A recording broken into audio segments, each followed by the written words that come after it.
प्रिय विद्यार्थियों, आज हम आपको यूपी बोर्ड के कक्षा 11 के संस्कृत विषय का मॉडल पेपर अर्थात प्रतिदर्श प्रश्न पत्र बताने जा रहे हैं। संस्कृत विषय में केवल एक ही प्रश्न पत्र होता है, जिसके लिए पूर्णांक 100 अंक निर्धारित हैं। क्योंकि कक्षा 11 की परीक्षाएं विद्यालय स्तर पर कराई जाती हैं, अतः विद्यालय अपनी अपनी सुविधानुसार गृह परीक्षा का समय 2.5 घंटे अथवा 3 घंटे रखते हैं। प्रायः 3 घंटे के भीतर इस प्रश्न पत्र को हल कर लिया जाना चाहिए। उससे भी कम समय में यदि संभव हो तो प्रश्न हल कर लिया जाना चाहिए। विद्यार्थियों को सर्वप्रथम चाहिए कि प्रश्न पत्र को ठीक ढंग से पढ़ लें, उसके बाद हल करना आरंभ करें। अब हम आपको प्रश्नों की रूपरेखा और कैसे उत्तर लिखे जाने चाहिए इस विषय में विस्तार से बताएंगे। सबसे पहला जो प्रश्न आता है वह होता है, निम्नलिखित गद्यांश पर आधारित प्रश्नों के उत्तर दीजिए। कोई एक गद्यांश होता है, प्रायः 2 गद्यांश दिए रहते हैं अथवा करके, उनमें से किसी एक गद्यांश से संबंधित 5 प्रश्नों के उत्तर लिखने होते हैं। जैसे कि इस प्रश्न पत्र में पहला गद्यांश अ है और अगद्य खंड जो कि अस्ति मध्य देशालंकार भूता मेखलेव भुवः विंध्याटवी नाम इस प्रकार से है। इसके ठीक नीचे 5 प्रश्न दिए गए हैं। उनमें से पहला प्रश्न है, उपर्युक्त गद्यांश के पुस्तक और लेखक का नाम लिखिए। तो इसका उत्तर होगा कि प्रस्तुत गद्यांश के पुस्तक का नाम कादंबरी सारभूता चंद्रापीठ कथा है और इसके लेखक बाणभट्ट हैं। इसी प्रकार दूसरा प्रश्न है, अति प्रबलया ममैव जायमानस्य प्रसव वेदनया जननी में लोकांतरम अगमत। इस रेखांकित अंश का हिंदी में अनुवाद कीजिए। अंश रेखांकित रहता है प्रश्न पत्र में अथवा अलग से भी लिखा रहता है कि इस गद्यांश का हिंदी में अनुवाद कीजिए। तो आप ठीक से पढ़े रहेंगे तो हिंदी अनुवाद इसका कर लेंगे।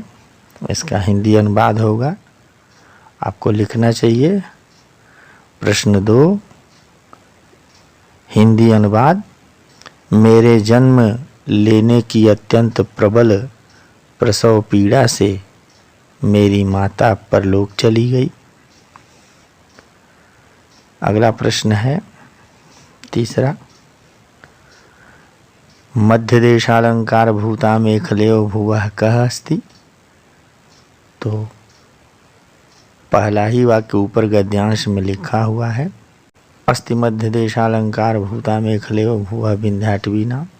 तो आप उत्तर लिखेंगे प्रश्न के अनुसार, मध्य देशालंकार भूता मेखलेव भुवः विंध्याटवी अस्ति। इसी प्रकार से चौथे प्रश्न, आश्रम पदम कया सरिता परिगतम आसीत। इसका भी उत्तर इसी गद्य खंड में छिपा हुआ है, दूसरे वाक्य में ही लिखा हुआ है। तस्यां च दंडकारण्यान्तः पाति गोदावर्या सरिता परिगतम आश्रम पदम आसीत। तो उत्तर लिखेंगे प्रश्न चौथे का उत्तर, आश्रम पदम गोदावर्या सरिता परिगतम आसीत। प्रश्न 5वां, पंपाभिधानस्य पद्मसरसः पश्चिमे तीरे कः वृक्षः आसीत्? उत्तर दिया हुआ है, पश्चिमे तीरे महान जीर्णः शाल्मली वृक्षः गद्यखंड के अंतर्गत है। तो इसका लिखेंगे प्रश्न 5 का उत्तर पंपाभिधानस्य पद्मसरसः पश्चिमे तीरे शाल्मली वृक्षः आसीत्। तो इस प्रकार से ये 5 प्रश्न 2-2 अंक के कुल 10 अंक के हैं। उत्तर लिखते समय ध्यान देना चाहिए, ऊपर लिख देंगे प्रश्न संख्या 1 और तब नीचे उत्तर, और यहाँ 1 2 3 4 5 जो प्रश्नों का क्रम दिया हुआ है तो लिख देंगे कि उत्तर और तब उसमें इस प्रकार से प्रश्नों को 1 2 3 4 5 करके और पूरा उत्तर लिखना चाहिए। आप चाहे तो उत्तर को संक्षिप्त भी कर सकते हैं, लेकिन सही तरीका संक्षिप्त कर सकते हैं, जैसे कादम्बरी सारभूता चंद्रापीठ कथा बाणभट्ट। हिंदी का अनुवाद तो पूरा लिखना पड़ेगा, लेकिन प्रश्नों को नहीं लिखना चाहिए। और तीसरे प्रश्न में विंध्याटवी, चौथे में गोदावरिया, 5वें में शाल्मली, ऐसे लिख तो सकते हैं, लेकिन सही तरीका पूरा उत्तर लिखने का है। इसी प्रकार से यदि आपको अखंड कठिन लगता हो और आ गद्य खंड सरल लगता हो तो दूसरे गद्य खंड का उत्तर लिखें। दोनों गद्य खंडों में से, दोनों गद्यांशों में से किसी एक ही गद्यांश के 5 प्रश्नों के उत्तर लिखने हैं। आ में प्रश्नों को देखेंगे। प्रस्तुत गद्यांशस्य पुस्तकस्य लेखकस्य च नाम लिखत। तो आपने पढ़ा ही है पुस्तक का नाम, कादम्बरी सारभूता चंद्रापीठ कथा है और लेखक बाणभट्ट हैं। तो लिखना चाहिए कि प्रस्तुत गद्यांशस्य पुस्तकस्य नाम कादम्बरी सारभूता चंद्रापीठ कथा अस्ति, लेखकस्य बाणभट्टः अस्ति।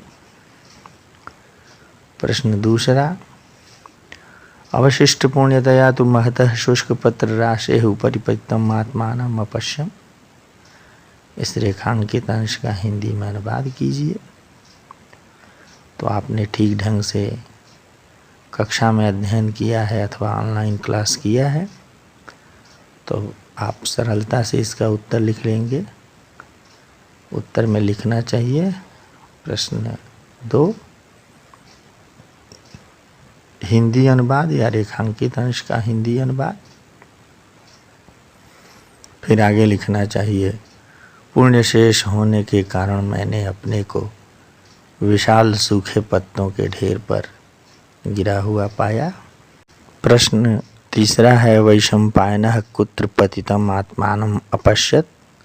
इसका उत्तर गद्य खंड में पहले ही वाक्य में छिपा हुआ है। अवशिष्ट पुण्यतया तु महतः शुष्क पत्र राशेः उपरि पतितम् आत्मानम् अपश्यम्। इसमें देखेंगे तो इसका उत्तर इस प्रकार से लिखेंगे कि वैशंपायनः महतः शुष्क पत्र राशेः उपरि पतितम् आत्मानम् अपश्यत्। प्रश्न चौथा है, वैशंपायनः पितरम उपरतम उत्सृज्य कुत्र अविशत्। इसका भी उत्तर ऊपर दिया हुआ है तीसरे वाक्य में कि अहम पितरम उपरतम उत्सृज्य नाति दूरवर्तिनः तपमाल विटपिनः मूल देशम अविशम। तो उत्तर व्यवस्थित करेंगे प्रश्न चौथे का, वैशंपायनः पितरम उपरतम उत्सृज्य, और कुत्र की जगह लिख देंगे तमाल विटपिनः मूल देशम अविशत्। बहुत से विद्यार्थी केवल मूल देशम लिख देते हैं, सही उत्तर नहीं है। पूरा उत्तर होना चाहिए कि तमाल विटपिनः मूल देशम, अर्थात तमाल वृक्ष के जड़ों में अविशत प्रविष्ट कर गया। पांचवा प्रश्न है, जीर्ण शबरः कुत्र अगच्छत्। तो इसका भी उत्तर गद्य खंड में है कि सह तदानीम अवतीर्य शीतल विप्रकीर्णान संहृत्य तान शुक शिशून एकलता पाश संयतान आदाय सेनापतिगते नैव वर्त्मना तामेव दिशम अगच्छत। तो यहाँ 5वें प्रश्न का उत्तर इस प्रकार से लिखेंगे कि जीर्ण शबरः सेनापतिगते नैव वर्त्मना तामेव दिशम अगच्छत। यहाँ भी केवल तामेव दिशम लिखना उचित नहीं होगा, क्योंकि सही उत्तर इस प्रकार से ठीक ढंग से पूरा लिखेंगे कि जीर्ण शबरः सेनापतिगते नैव वर्त्मना तामेव दिशम अगच्छत। तो इस प्रकार से अ और आ में से जो भी गद्य खंड सरल हो, केवल एक ही गद्य खंड का उत्तर आपको देना है, जिसमें 5 प्रश्न होंगे। आपके 5 प्रश्नों के उत्तर सही हैं तो आपको 10 अंक दे दिए जाएंगे। दूसरा प्रश्न है, निम्नलिखित में से किसी एक पात्र का चरित्र चित्रण कीजिए, अधिकतम 100 शब्द। तो संक्षेप में आपको पात्रों का चरित्र चित्रण करना है, किसी एक पात्र का ही चरित्र चित्रण करना है। आपको विकल्प दिए रहते हैं प्रायः प्रश्न पत्र में, जैसे यहाँ दिया हुआ है चंद्रापीड, महाश्वेता, पुंडरीक। जिसका भी चरित्र चित्रण आपने अच्छे से तैयार किया है उसी का चरित्र चित्रण लिखेंगे। जैसे यदि चंद्रापीड का चरित्र चित्रण लिखते हैं तो उसकी चारित्रिक विशेषताओं को पॉइंट्स बना करके 4-5 पॉइंट्स हेडिंग के रूप में डाल करके और उन पॉइंट्स, उन बिंदुओं को सिद्ध करते हुए संक्षेप में 2-2 पंक्तियों में, और कोई संस्कृत में वाक्य उसकी चारित्रिक विशेषताओं से युक्त है तो उसे वहाँ लिखेंगे। इसी प्रकार महाश्वेता और पुंडरीक में से जिसका भी चरित्र चित्रण आपको सरल लगता हो, आपने अच्छे से तैयार किया है, उसको आप बिंदुवार पॉइंट्स बना करके लिखेंगे। यह चरित्र चित्रण 4 अंकों का है। आपकी हैंड राइटिंग अच्छी है तो आपको अच्छे अंक मिलेंगे यदि बिंदुवार आपने प्रश्न का उत्तर दिया है तो। तीसरा प्रश्न है, बाणभट्ट का संक्षिप्त जीवन परिचय देते हुए उनकी रचनाओं का उल्लेख हिंदी अथवा संस्कृत में कीजिए। यह भी 4 अंकों का प्रश्न है, तो ध्यान देंगे कि इसका भी उत्तर संक्षिप्त लिखना है। 2 अंक संक्षिप्त जीवन परिचय पर है और 2 अंक उनकी रचनाओं के उल्लेख पर है। आपको क्या करना चाहिए कि बाणभट्ट के संक्षिप्त जीवन परिचय को पहले ऊपर देना चाहिए, संक्षेप में लिख दिया जाना चाहिए कि बाणभट्ट सम्राट हर्षवर्धन के राज्याश्रित कवि थे, अतएव बाणभट्ट का काल भी हर्षवर्धन का ही काल माना जाता है। हर्षवर्धन का काल, उसका राज्यारोहण 606 ईस्वी से 648 ईस्वी के बीच माना जाता है, अतएव बाणभट्ट का काल भी इसी के आसपास माना जाता है। इसके अलावा आपको इनके जन्म स्थान के विषय में भी लिख देना चाहिए कि शोण नदी के तट पर प्रीतिकूट नाम का नगर इन्होंने हर्षचरितम में अपने जन्म स्थान के विषय में बताया है। और इनके माता पिता का भी नाम उल्लेख कर देना चाहिए कि पिता का नाम चित्रभानु, माता का नाम राजदेवी था। आगे इनका जीवन वृत्त देते हुए पुनः संक्षेप में ही इनकी जो रचनाएं हैं उनका उल्लेख कर देना चाहिए। जैसे हर्षचरितम, कादंबरी, चंडी शतक, पार्वती परिणय, मुकुट ताड़ितक और पद्य कादंबरी। इनके विषय में यदि एक पंक्तियों में परिचय भी लिख दें इन रचनाओं का तो ज़्यादा अच्छा होगा। इसकी अच्छी जानकारी करने के लिए आप लोग वीडियो देख सकते हैं अथवा पुस्तक में भी विवरण दिया हुआ है। चौथा प्रश्न है, निम्नलिखित दिए गए विकल्पों में से सही विकल्प चुनकर लिखिए। पहला प्रश्न है का दक्षिणा प्रथा दागता, तो इसमें 4 विकल्प दिए गए हैं, महाश्वेता, कादम्बरी, चांडाल, कन्या, तरलिका। तीसरा चांडाल कन्या सही विकल्प है, सही उत्तर है। यदि आपने ठीक ढंग से पुस्तक का अध्ययन किया है और कथा को ठीक ढंग से जानते हैं तो आप इसका उत्तर लिख सकते हैं। आपको उत्तर पुस्तिका में लिखना चाहिए प्रश्न संख्या 4 उत्तर और तीसरा विकल्प जैसा कि रोमन में दिया गया है लिख देंगे चांडाल कन्या। जरूर लिखना चाहिए। विकल्प तीसरा लिख करके चांडाल कन्या भी अवश्य लिख दिया जाना चाहिए। इसी प्रकार से चौथे प्रश्न के ही अंतर्गत खंड आ है, विदिशा विधाना नगरी राजधान्यासीत। तो यहाँ पर भी 4 विकल्प दिए रहते हैं। दिया गया है यह शुकनासस्य, यहाँ पर भी 4 विकल्प दिए गए हैं। पहला है शुकनासस्य, दूसरा शूद्रकस्य, तीसरा चंद्रापीडस्य, चौथा कुमारपालितस्य।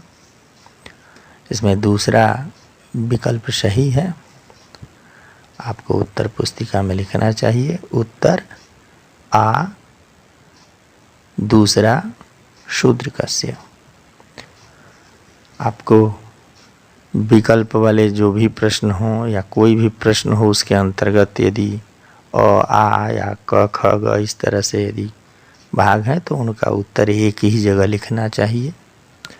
ऐसा नहीं कि खंड का उत्तर पुस्तिका में किसी दूसरे पृष्ठ पर और आ का किसी दूसरे पृष्ठ पर 4-5 पृष्ठ बाद दें।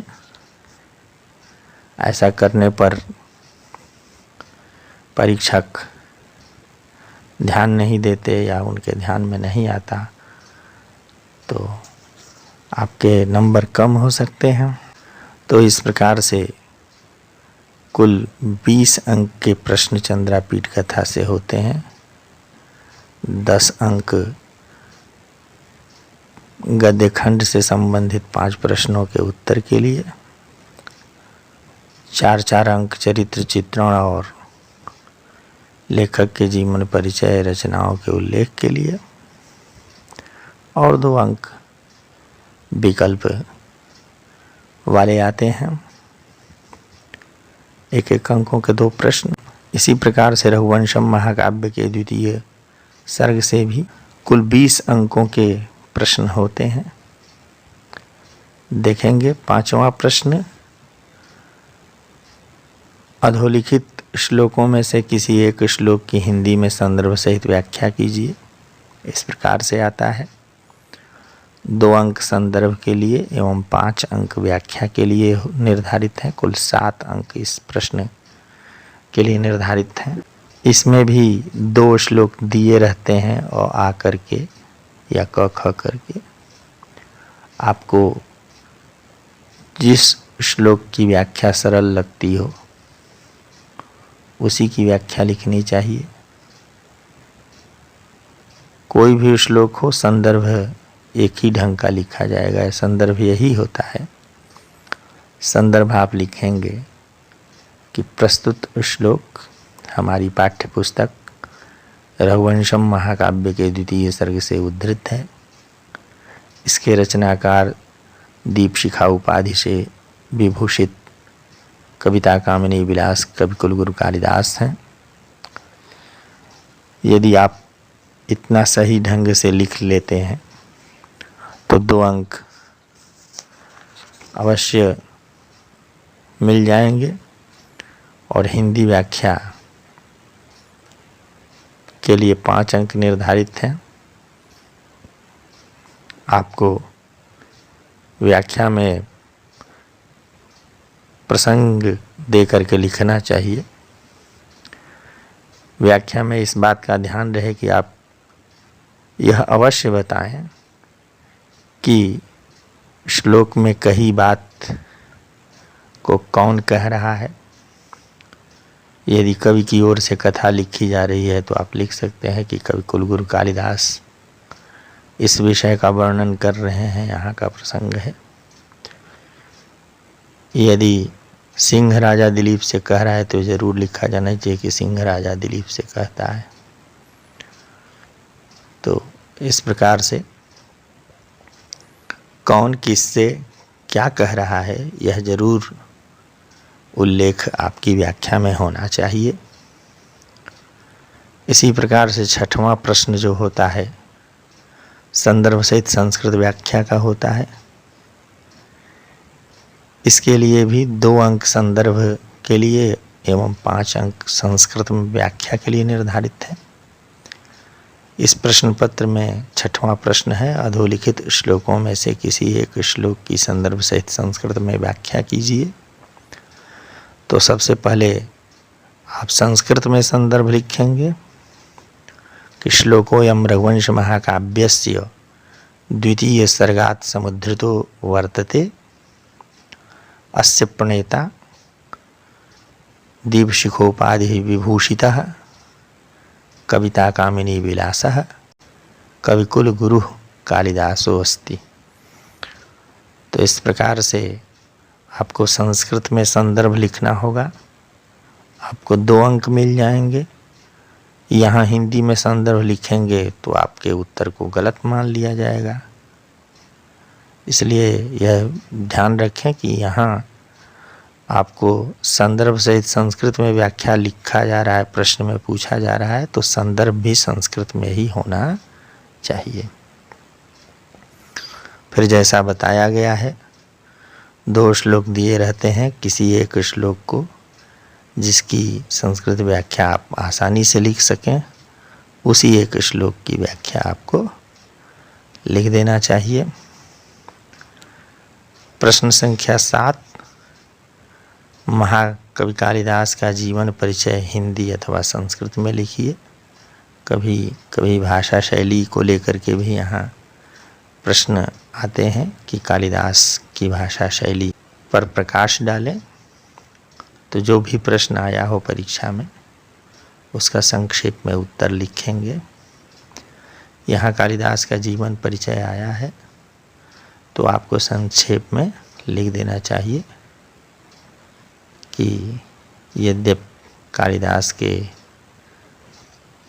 देश काल एवं जन्म वृत्त के विषय में मतभेद है, किंतु कालिदास का समय ईसा पूर्व 2य शतक से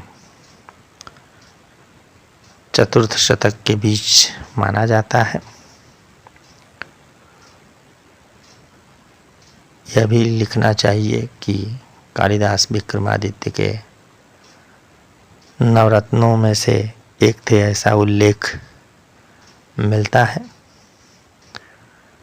यह अवश्य बताएं, किंतु अत्यंत संक्षेप में बताएं कि किंवदंती है कि शास्त्रार्थ में पराजित होने के बाद राजकुमारी विद्युत्तमा का कालिदास से विवाह हुआ। कहा जाता है कि कालिदास महामूर्ख थे और पत्नी के तिरस्कार से वे काशी चले गए और विद्या अध्ययन कर लौटे और महान कवि हुए। वे शैव थे। उनके ग्रंथों को देखने से पता चलता है कि उनका अध्ययन, उनकी शिक्षा दीक्षा योग्य आचार्यों की देखरेख में हुई होगी। उन्हें वेद, वेदांग, इतिहास, पुराण, विविध विद्याओं एवं कलाओं का, दर्शन इत्यादि का गहरा ज्ञान था। यह सब उनके जीवन परिचय में अवश्य लिखा जाना चाहिए। फिर यद्यप जीवन परिचय ही प्रश्न लिखा हुआ है, किंतु ये उनके जीवन की उपलब्धियां हैं, अतएव अवश्य लिखा जाना चाहिए कि इन्होंने संस्कृत साहित्य को बहुमूल्य 7 कृतियां दी हैं। इनके नाम से तो अनेक रचनाएं प्राप्त होती हैं, किंतु विद्वत समुदाय इनकी रचनाओं के रूप में 7 ग्रंथों का उल्लेख करता है और 7 ग्रंथों का नाम लिख दिया जाना चाहिए। यह 7वां प्रश्न भी 4 अंकों का होता है। प्रश्न संख्या 8 में 2 प्रश्न विकल्प के रूप में पूछे जाते हैं। पहला अप्रश्न है, कह राजा नंदिनी शिशेवे। विकल्प है पहला अजः, दूसरा दिलीप, तीसरा वशिष्ठ, चौथा विकल्प दशरथ। यदि आपने ठीक ढंग से रघुवंशम द्वितीय सर्ग का कक्षा 11 में निर्धारित श्लोकों का अध्ययन किया है तो अवश्य इसका सही उत्तर लिख लेंगे। इसका सही उत्तर है दिलीप। आप उत्तर लिखेंगे प्रश्न संख्या 8 का उत्तर अ, विकल्प दूसरा दिलीप। इसी प्रकार से आगद्य खंड का उत्तर प्रश्न है, प्रयुक्तमप्यस्त्र मितो वृथा स्यात् इयं कस्य उक्तिः। तो 4 विकल्प दिए गए हैं, सिंहस्य, वशिष्ठस्य, दिलीपस्य, दशरथस्य। इसमें पहला विकल्प सही है, इसलिए उत्तर आप लिखेंगे उत्तर आ, विकल्प पहला सिंहस्य। तो ये इस प्रकार से 1-1 अंक के 2 प्रश्न आपको 1-1 अंक प्राप्त हो जाएंगे। इसके पश्चात अभिज्ञान शाकुंतलम से भी 20 अंकों के कुल 4 प्रश्न आते हैं।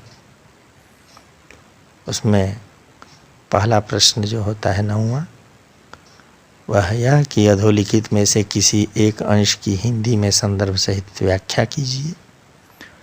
यहाँ पर भी संदर्भ 2 अंकों का एवं व्याख्या 5 अंकों की होती है।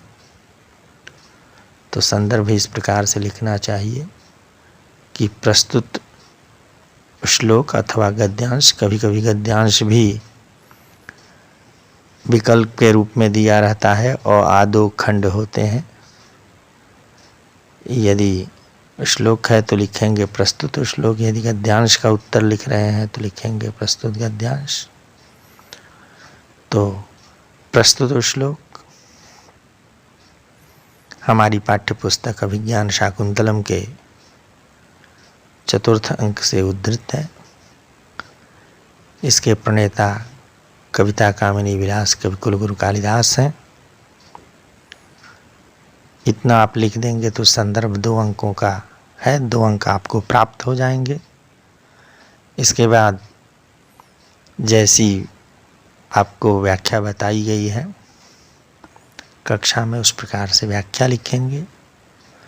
व्याख्या में ज़रूर ध्यान देंगे कि कौन किससे क्या कह रहा है, यह स्पष्ट होना चाहिए। प्रसंग आपको अवश्य लिख देना चाहिए व्याख्या से पहले,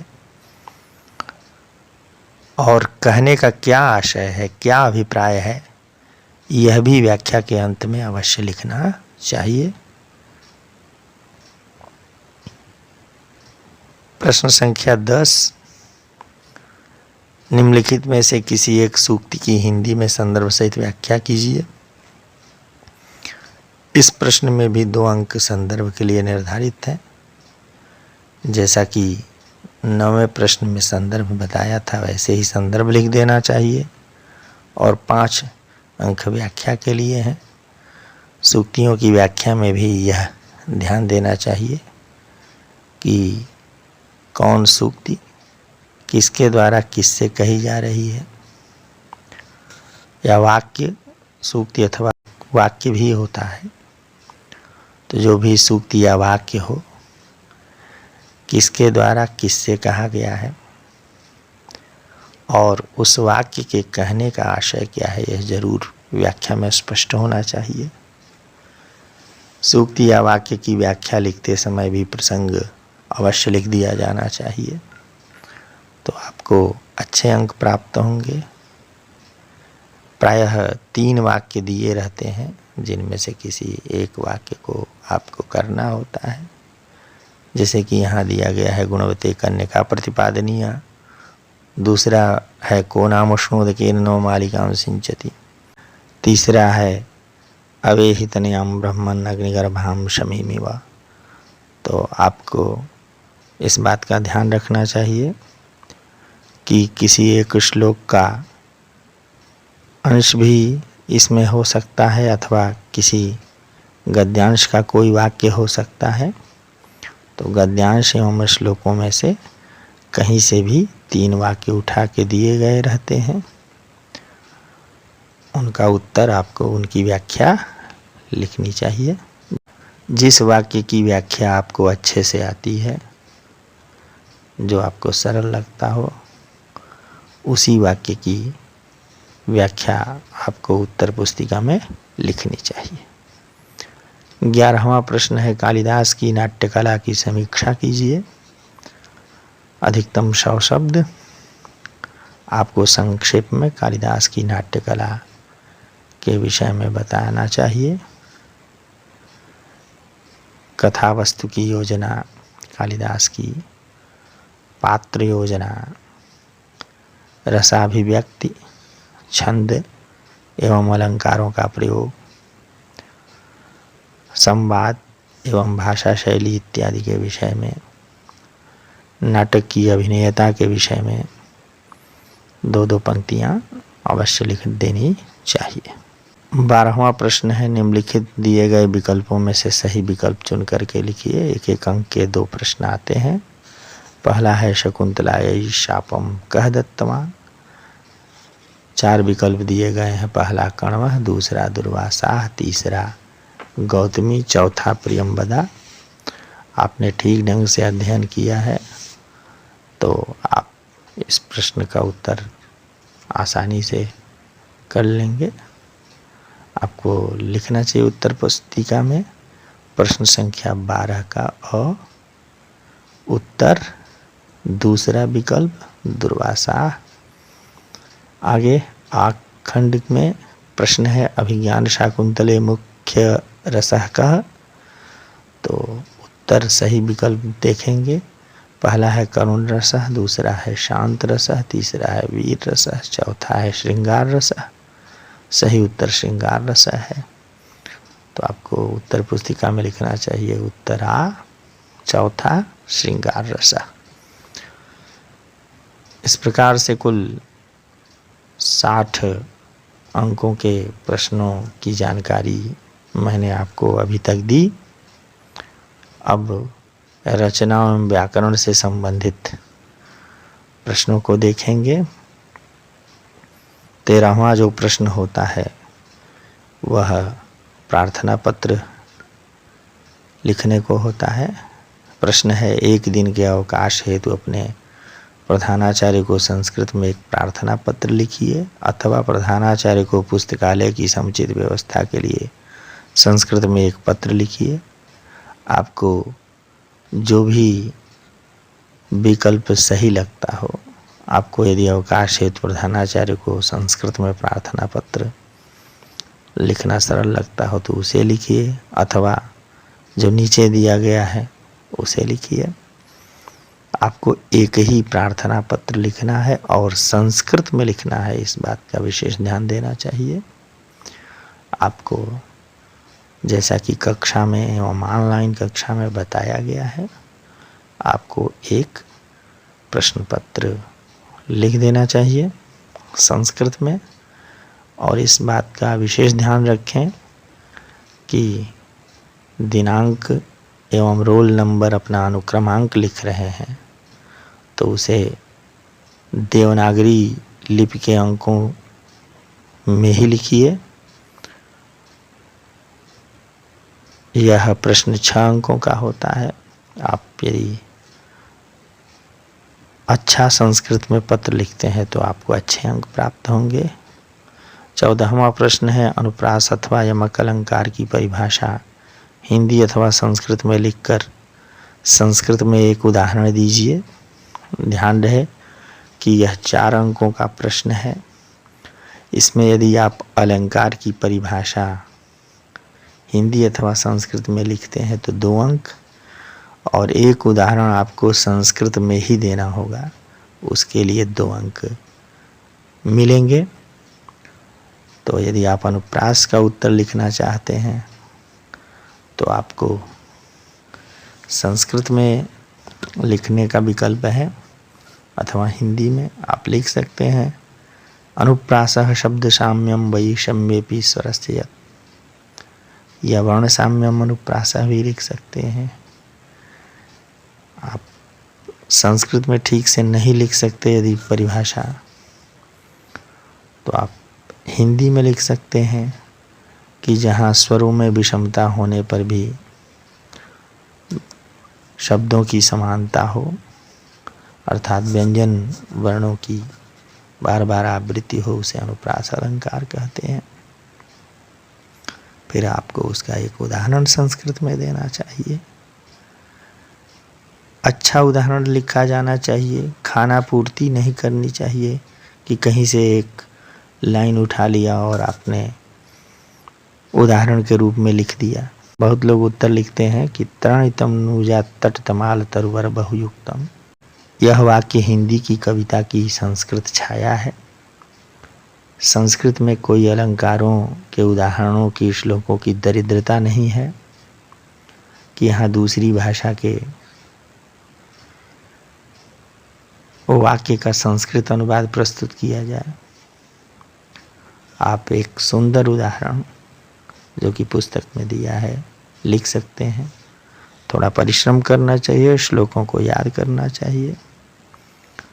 जैसे लता कुंजम गुंजन मदवधलिपुंजम च पलयन समालिंगन नंगम द्रुतर्मनंगम प्रबलयन मरुन्मंदम मंदम दलित मरविंदम तरलयन रजो वृंदम बिंदन किरति मकरंदम दिशि दिशि।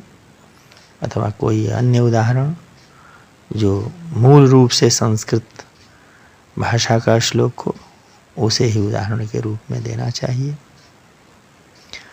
यदि आप यमक अलंकार की परिभाषा एवं उदाहरण संस्कृत में देना चाहते हैं तो संस्कृत में परिभाषा लिख सकते हैं कि सत्यर्थे प्रतिगर्थाया स्वर व्यंजन संहते क्रमेण तेनैवावृत्तिर्यमकं विनिगद्यते। अथवा लिख सकते हैं कि अर्थे सत्यर्थ भिन्नानां वर्णानां सा पुनः श्रुति। यदि हिंदी में परिभाषा लिखना चाहते हैं तो ध्यान रहे कि हिंदी की यमक अलंकार की परिभाषा और संस्कृत में यमक अलंकार की परिभाषा में अंतर है। संस्कृत में यमक अलंकार की परिभाषा में निरर्थक पदों की आवृत्ति होने पर भी यमक अलंकार होता है। इसलिए यह अवश्य लिखें कि अर्थ होने पर अलग अलग अर्थ वाले स्वर व्यंजन समूह की उसी क्रम से आवृत्ति को यमक कहते हैं, और अर्थ न होने पर अर्थात अन्यथा की स्थिति में एक सार्थक दूसरा स्वर व्यंजन समूह निरर्थक, अथवा दोनों सार्थक अथवा दोनों निरर्थक हो सकते हैं। उदाहरण आपको देना चाहिए नव पलाश पलाश वनम स्फुट पराग परागत पंकजम मृदुलतांत लतांतमलोकयत ससुरभिम सुरभिम समनोभरई। यह यमक का सबसे सुंदर उदाहरण संस्कृत में माना जाता है, प्रचलित है। और आपको उदाहरण के बाद स्पष्टीकरण अवश्य लिखना चाहिए कि इन श्लोकों में कहाँ किस प्रकार से कौन सा अलंकार है। स्पष्टीकरण अवश्य लिखें तो आपको पूरे अंक प्राप्त होंगे। 15वां प्रश्न है, अधोलिखित में से किन्हीं 4 का संस्कृत में अनुवाद कीजिए। तो प्रायः 6 वाक्य दिए रहते हैं, 4 वाक्यों का आपको संस्कृत में अनुवाद करना होता है। पहला है, गांव के निकट नदी बहती है। यह द्वितीया विभक्ति से संबंधित अनुवाद है। अवितः परितः समया निकषाः प्रतियोगेपि। यदि सूत्र को आपने ठीक ढंग से पढ़ा है तो निकट अर्थ में निकषा या समया शब्द का प्रयोग करेंगे, और तब गांव के लिए ग्राम शब्द है उसमें द्वितीया का प्रयोग होगा। ग्रामम निकषा नदी प्रवहति। दूसरा वाक्य है सड़क के दोनों ओर वृक्ष हैं। यहाँ भी उसी प्रकार से दोनों ओर में उभयतः शब्द का प्रयोग करेंगे, और तब सड़क के लिए मार्ग शब्द में द्वितीया का प्रयोग हो जाएगा। मार्गम उभयतः। वृक्ष हैं तो वृक्ष हैं ऐसे लगता है कि बहुवचन का है, इसलिए वृक्षाः सन्ति। मार्गम उभयतः वृक्षाः सन्ति। इसी प्रकार से तीसरा वाक्य है राम ने रावण को बाण से मारा। तो यहाँ पर भी एक करण कारक से संबंधित प्रश्न है। रामः रावणम, और बाण से तृतीया विभक्ति हो जाएगी बाणेन हतवान। रामः रावणम बाणेन हतवान। चौथा प्रश्न है मोहन पैर से लंगड़ा है। यह अनुवाद येनांग विकारः सूत्र से संबंधित है। आपको उत्तर लिखना पड़ेगा। मोहनः पैर से पादेन लंगड़ा है खंजः अस्ति। यदि आपको ऊपर के 4 वाक्यों में से किन्हीं वाक्यों का संस्कृत अनुवाद ठीक ढंग से नहीं समझ में आ रहा है या आप संशय में पड़े हैं, तो आप नीचे के 2 वाक्यों को ले सकते हैं अनुवाद के लिए। आपको केवल 4 वाक्यों का ही संस्कृत अनुवाद प्रस्तुत करना है। तो 5वां वाक्य देखते हैं। विद्या से विनम्रता आती है। विद्या से विद्या, विनम्रता, विनयः या विनम्रता भी संस्कृत शब्द है। आती है आयाति। विद्या विनयः आयाति या विद्या विनम्रता आयाति। 6वां प्रश्न है ग्वाला गाय से दूध दूहता है। यह 6वां वाक्य भी द्वितीया से संबंधित अनुवाद है अकथितंच सूत्र से। यहाँ पर ग्वाला गोपः गाय से, गाम या धेनुम अकथितंच सूत्र से हो जाएगा, द्वितीया हो जाएगी। और दूध इसमें भी द्वितीया होगी, दुग्धम, यहाँ कर्मणि द्वितीया होगी दूध में। दुग्धम दोग्धी, गोपः गाम दुग्धम दोग्धी या गोपः धेनुम दुग्धम दोग्धी। तो इस प्रकार से केवल 4 वाक्यों का संस्कृत में अनुवाद करना है आपको। 8 अंक प्राप्त हो जाएंगे यदि आपके सभी अनुवाद सही हैं तो। 16वां प्रश्न है निम्नलिखित रेखांकित पदों में से किसी एक में निम्नोल्लेख पूर्वक विभक्ति का निर्देश कीजिए। प्रायः 3 वाक्य दिए रहते हैं, आपको उनमें से किसी एक का ही उत्तर पुस्तिका में लिखना है। आप लिखेंगे प्रश्न संख्या 16 का उत्तर अ। यदि पहले का उत्तर लिख रहे हैं क्रोशम कुटिला निधि का, तो वहाँ जैसा कि प्रश्न में रोमन में दिया है 1, उसी प्रकार से कोष्ठक में 1 लिख देंगे और सीधे उत्तर लिखेंगे कि यहाँ काला धनुर अत्यंत संयोगे सूत्र से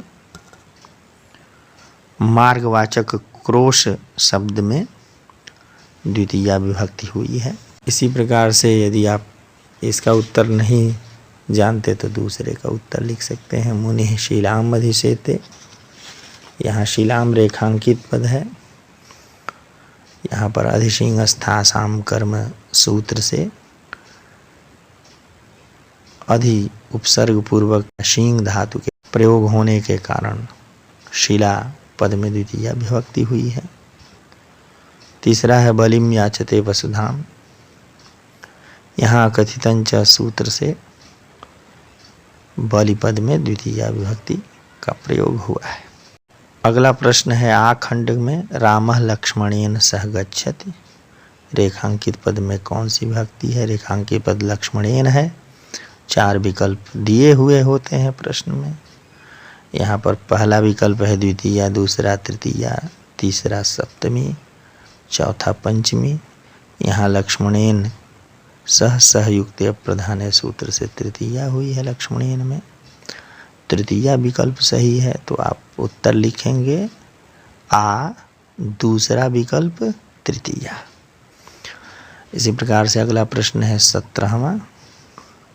समास एवं विग्रह से संबंधित प्रश्न पूछे जाते हैं। अखंड है, अधोलिखित पदों में से किसी एक पद में विग्रह कीजिए। प्रायः 3-4 पद दिए रहते हैं, उनमें से किसी एक पद का विग्रह आपको लिखना होता है, 2 अंक प्राप्त हो जाएंगे। जैसे राजपुत्र, पीताम्बरः, कृष्ण सर्पः। जिस पद का भी विग्रह आप जानते हैं उसका एक पद का विग्रह लिख दीजिए उत्तर पुस्तिका में। आपको लिखना है प्रश्न संख्या 17 उत्तर और पहला लिखना है तो पहला लिख करके राजपुत्र लिख दीजिए, आगे लिख दीजिए राज्ञापुत्र, अथवा पीताम्बरः लिख करके लिख दीजिए पीतम अम्बरम यस्य सः। अथवा इन दोनों प्रश्नों को नहीं ठीक से जानते तो तीसरा लिख दीजिए कृष्ण सर्पः, कृष्ण सर्पः। आखंड है, हरित्रातः में प्रयुक्त समास का नाम है। इसमें 4 विकल्प दिए होते हैं। पहला विकल्प है अव्ययी भाव, दूसरा द्विगु, तीसरा तत्पुरुष, चौथा बहुब्रीहि। इसमें हरिणात्रातः, हरित्रातः तृतीया तत्पुरुष है, इसलिए तीसरा विकल्प सही है। आप उत्तर लिखेंगे प्रश्न संख्या 17 का उत्तर आ, विकल्प तीसरा तत्पुरुष। 18वां प्रश्न है गणेशः का संधि विधायक सूत्र लिखिए। तो गणेशः गणधन ईशः, यह गुण संधि है, इसका सूत्र है आद् गुणः। आपको 2 अंक प्राप्त करने के लिए आद् गुणः सूत्र लिखना पड़ेगा। उत्तर लिखेंगे 18 का और गणेश डैश दे करके आद् गुणः। आखंड है, नायकः का संधि विच्छेद कीजिए। 4 विकल्प दिए रहते हैं। न धन अयकः, दूसरा है ने धन अकः, तीसरा विकल्प है नय धन अकः, चौथा है नौ धन अकः। इसमें तीसरा विकल्प सही है। आप उत्तर लिखेंगे प्रश्न संख्या 18 का उत्तर आ, विकल्प तीसरा नय धन अकः। 19वां प्रश्न है अखंड मतयः पद मति प्रातिपदिक के किस विभक्ति एवं वचन का रूप है। शब्द रूप से संबंधित प्रश्न 18वां होता है। इसका सही उत्तर है मति मति मतयः, अर्थात प्रथमा विभक्ति बहुवचन। आप उत्तर लिखेंगे प्रश्न संख्या 19 और मतयः आगे डैश दे करके प्रथमा विभक्ति बहुवचन। 2 अंक आपको प्राप्त हो जाएंगे। इसके लिए आ है हरिभिः पद हरि प्रातिपदिक के किस विभक्ति एवं वचन का रूप है। आपको 4 विकल्प दिए होते हैं दूसरे प्रश्न में। जैसे पहला चतुर्थी विभक्ति एक वचन, दूसरा द्वितीया विभक्ति द्विवचन, तीसरा तृतीया विभक्ति बहुवचन, चौथा पंचमी विभक्ति बहुवचन।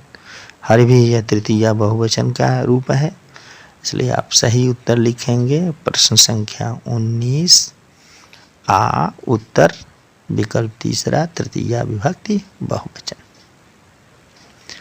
20वां प्रश्न है। 20वां प्रश्न धातु रूप से संबंधित होते हैं। 2-2 अंक के 2 प्रश्न होते हैं।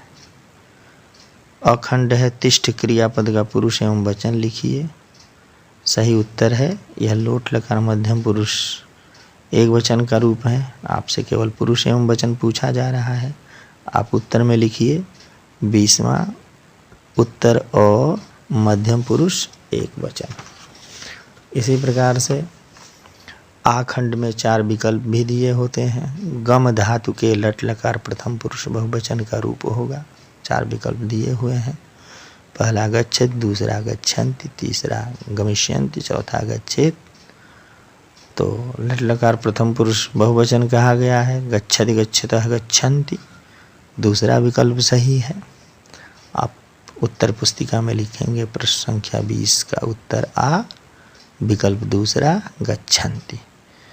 इसी प्रकार से 21वें प्रश्न में प्रत्यय पूछे जाते हैं, धातु एवं प्रत्यय।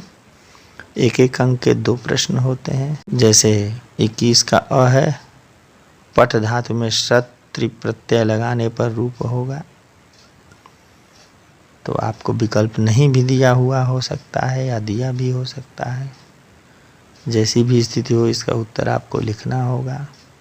यहाँ पर 4 विकल्प दिए गए हैं, पठिता, दूसरा पठन, तीसरा पठिता, चौथा पठिता। दूसरा विकल्प सही है, पठन। आप लिखेंगे प्रश्न संख्या 21 का उत्तर विकल्प दूसरा, पठन। आखंड का प्रश्न है, पातुम पद में प्रयुक्त प्रकृति एवं प्रत्यय है। 4 विकल्प दिए हैं। पहला विकल्प पिब तुमुन, दूसरा पिबुक्त्वा, तीसरा पातुमुन, चौथा पाक्त। यहाँ पर पातुम पद से ही पता चल रहा है कि तुमुन प्रत्यय है। तीसरा विकल्प सही है, पाधन तुमुन।